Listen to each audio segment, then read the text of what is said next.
The impossible engineer Marcus Sterling wiped the sweat from his brow as he crawled through the maintenance tunnels of Nexus 7, the most remote research station in human space. 3 years ago, he had been the youngest quantum engineer ever admitted to the Stellar Academy. Now, he was fixing air recyclers on a forgotten outpost, all because he had questioned the physics behind the Academy's new warp drive. Design the station shuddered as something massive docked with their outer hull. Marcus emerged from the tunnels to find the command deck buzzing with activity. Through the viewport, he saw a ship unlike anything in human records. Its hull seemed to bend light around it, creating impossible geometric patterns that hurt too. "Look it directly. What is that thing?" Marcus asked Commander Torres, the station's gruff leader. "Found it drifting near the Helix Nebula," Torres replied. "Been dead for maybe 10,000 years, but the hull's intact, and we've got company coming to see it." The docking bay filled with ethereal beings whose skins seemed to contain entire galaxies of stars. The Etherians were the most advanced species. In known space, their technology appearing more like magic than science. At their head walked a figure that made Marcus's breath catch. Princess Zephora Valdris moved with liquid grace, her crystalline features catching the station's harsh lights and transforming them into rainbows. Her silver hair flowed like liquid. Mercury in her eyes held the depth of nebulae. She wore robes that seemed woven from stardust itself. "Humans," she said, her voice like wind chimes in a gentle breeze. "You have discovered something beyond your comprehension. This vessel belongs to the architects, the builders who came before all of us." Marcus stepped forward, unable to stop. Himself, "With respect, Your Highness, how do you know what we can or cannot comprehend?" The Etherian delegation laughed, a sound like crystal bells. Princess Zephyra's eyes fixed on Marcus, and he felt as though she was looking directly into his soul. "Because, little human, this ship requires quantum consciousness manipulation to even power on. Your species barely understands quantum mechanics, let alone consciousness as a fundamental force." Marcus felt his engineer's pride flare. "Maybe we approach things differently than you do." Zephora smiled, and Marcus felt his heart skip. "Then prove it. If you can activate even one system on that ship, I will personally apologize to your entire species." Her smile turned challenging. "But when you fail, humanity will acknowledge Etherian superiority in all matters of advanced technology." Hearts in zero-gravity, Marcus spent 3 days studying the derelict ship, which the station's computers had designated as Artifact 7. Princess Zephora watched his every move, her presence both distracting and oddly comforting. The ship's interior was a maze of organic curves and crystalline formations that seemed to pulse with dormant life. "Your people believe consciousness is just brain activity," Zephora said, as Marcus ran his hands along what might have been a control surface. But the architects knew better. They built ships that responded to the pilot's very soul. "And your people think consciousness is just energy manipulation," Marcus replied, not looking up from his work. "But maybe it's something else entirely. Maybe it's about connection." Zephora moved closer, close enough that Marcus could smell her perfume like ozone after lightning. "What do you mean?" "Look at this pattern here," Marcus said, pointing to spiraling designs carved into the ship's walls. "It's not random. It follows the same mathematical principles as human neural networks, but also the energy patterns I've seen in Etherian meditation crystals. What if the architects weren't just one species?" Their hands brushed as Zephora leaned in to examine the pattern. The moment their skin touched, the ship hummed to life around them. Lights flickered on in sequence, and the air itself seemed to shimmer with potential. "Impossible," Zephora whispered, but she didn't pull her hand away. "Maybe," Marcus said, acutely aware of her warmth beside him. "Or maybe the ship doesn't need quantum consciousness manipulation. Maybe it needs connection between different types of consciousness." They worked together through the station's night cycle, their conversations ranging from quantum theory to their childhoods on distant worlds. Marcus learned that beneath her royal bearing, Zephora was lonely, surrounded by courtiers who saw only her title. Zephora discovered that Marcus's exile from the Academy had come from his refusal to weaponize his discoveries. As the ship's systems gradually came online around them, they found themselves sitting closer together, their knees touching as they Decoded alien interfaces. When Zephyr's hand covered his to steady it against a particularly complex control matrix, neither of them moved away. "This is unprecedented," she said softly, her eyes meeting his. "The ship is responding to us both." "Maybe that's the point," Marcus replied, his voice equally quiet. "Maybe the architects built it for cooperation, not domination." The ship's central chamber suddenly blazed with holographic displays showing star maps spanning the entire galaxy. At its heart, a message appeared in symbols that somehow translated themselves in their minds. When hearts align across the void, all boundaries dissolve. The Crimson Awakening, the ship's awakening, didn't go unnoticed. Long-range sensors detected an approaching fleet bearing the crimson banners of the Voidborn sovereignty. Commander Bane Korath, the most feared warlord in the Outer Rim, had come to claim the architect vessel for himself. "We need to evacuate," Commander Torres announced as his tactical displays lit up with enemy contacts. 30 Voidborn warships against our research station isn't much of a fight. "No," Marcus said, his hands still intertwined with Zephyrus as they stood before the ship's awakening consciousness.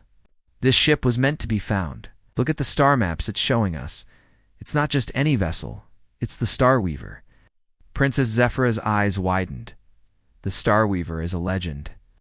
The ship that supposedly created the Celestial Gardens.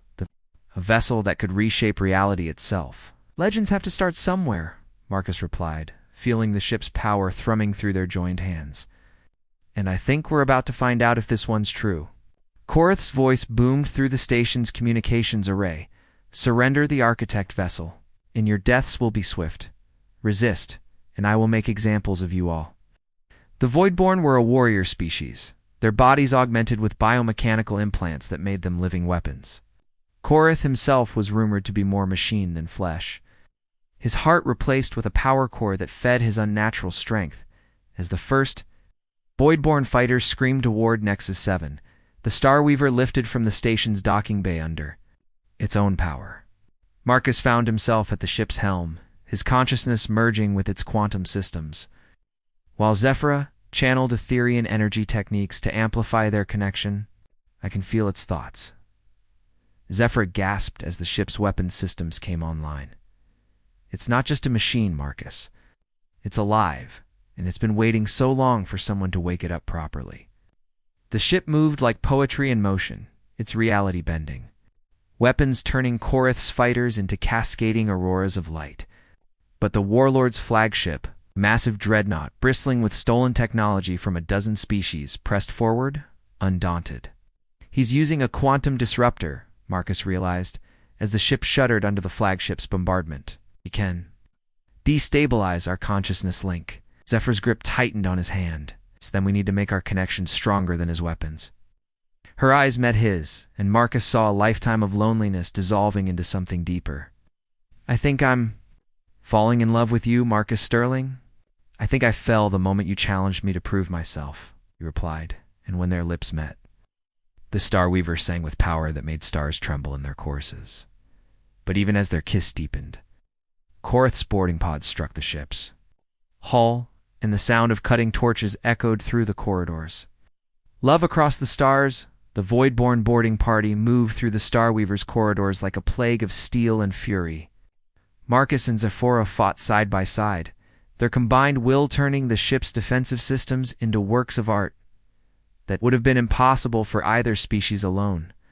Crystalline barriers erupted from the floors at Zephora's command, while Marcus redirected the ship's quantum field to create gravity wells that sent attackers tumbling into bulkheads.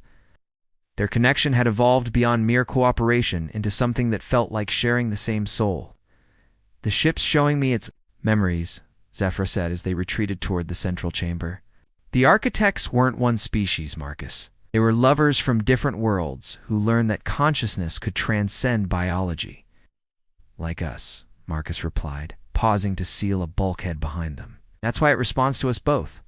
It was built by people who understood that love makes everything possible." They reached the ship's heart, where holographic displays showed the vessel's true capabilities. The Starweaver wasn't just a ship, was a tool for creation itself, capable of reshaping matter and energy on a cosmic scale. But as they watched, Korath's massive form appeared in the chamber's entrance, his biomechanical augmentations making him appear more demon than alien. How touching, the warlord sneered, his voice a grinding rasp of metal on stone. The human and the princess think their affection will save them. His arm transformed into a weapon that hummed with lethal energy. I have conquered 17 species and absorbed their technologies into my flesh. Your pathetic emotions are nothing before my power. The weapon fired, and Marcus threw himself between the blast and Zephora. The energy beam struck him in the chest, sending him crashing into the chamber's far wall. As darkness closed around his vision, he heard Zephora's scream of rage and grief. When he awoke, aboard Korath's flagship, his body wrapped in biosuppression fields that left him barely able to move. Through the transparent walls, he could see Zephora in a similar cell, unconscious and surrounded by Etherian energy dampeners. She will make a fine addition to my collection, Korath's voice came from speakers in the walls. As will that ship of yours. The architect's technology will serve the Voidborn sovereignty well. But even through the suppression fields, Marcus could feel something. The Starweaver was following them, its consciousness reaching out across space to maintain their connection. And in his dreams, he felt Zephora's presence. Warm and determined and absolutely unbroken. She had told him she was falling in love. He had fallen completely. And that love was about to become the most powerful weapon in the galaxy. The heart of Infinity Marcus pretended to be weaker than he was, letting the biosuppression fields fool Korath's sensors while he used techniques Zephora had shown him to maintain their quantum consciousness link.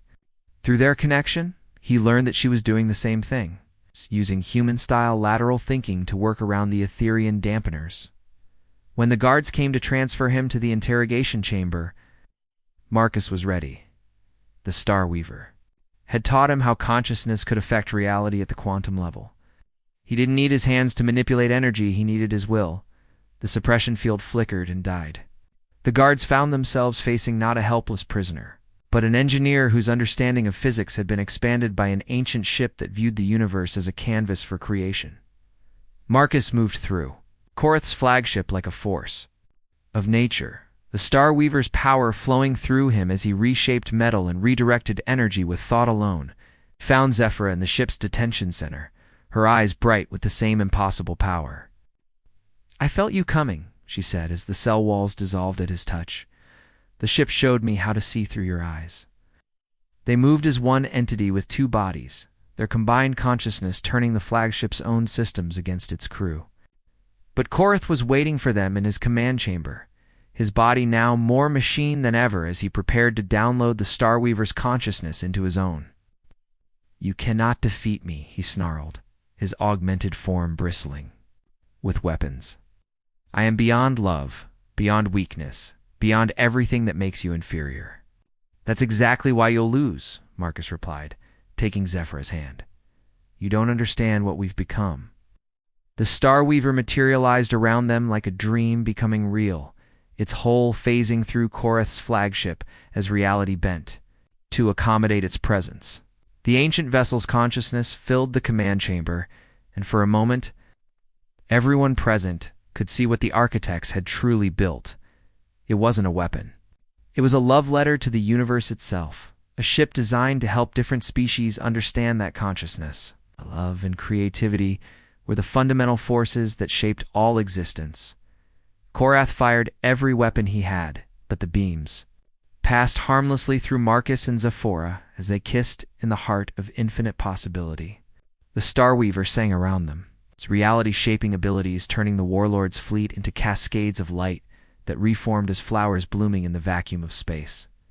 This is impossible, Korath gasped as his augmentations began to fail, their artificial nature unable to comprehend what they were witnessing. No, Zephora said, her voice carrying harmonics that rewrote the local laws of physics. This is what happens when consciousness chooses love over power. The warlord's form dissolved into light, not destroyed, but transformed, his artificial hatred becoming natural wonder as he experienced emotion for the first time in decades.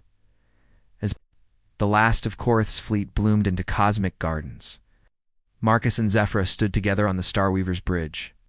looking out at a galaxy that suddenly seemed full of infinite possibilities. "So what now?" Marcus asked, his arms around the woman who had become his entire universe. "Now we explore," Zephyra replied, her smile brighter than any star. "The architects left maps to 1,000 worlds that could use what we've learned. And besides," she added, standing on her toes to kiss him, "we have eternity to figure it out." The Starweaver leaped into quantum space, carrying its lovers toward adventures that would reshape the meaning of what it meant to be human, Etherean, or anything else in between.